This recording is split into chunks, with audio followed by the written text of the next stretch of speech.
Hello! In this video, we will learn how to use order of operations in equations. The order of operations is a group of math rules. They tell us the order in which to work the operations when there is more than one in an expression. It is important to follow these rules to get the correct answer. When following the order of operations, we always start with parentheses or other grouping symbols. Multiplication and division from left to right are next, and addition and subtraction from left to right are last. Let's look at an equation. There are no parentheses, so we will start with multiplication and division, working from left to right.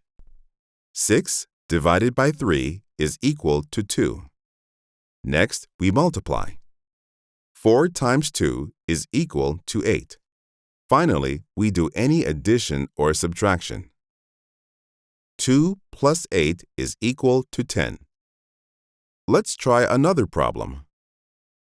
Based on the order of operations, we start with the parentheses. 5 minus 1 is equal to 4. Next, we multiply and divide. We work from left to right. 2 times 3 is equal to 6. 4 divided by 2 is equal to 2. The last step is addition and subtraction. This problem only has addition. 6 plus 2 is equal to 8. And that's how you use order of operations in equations. See you next time.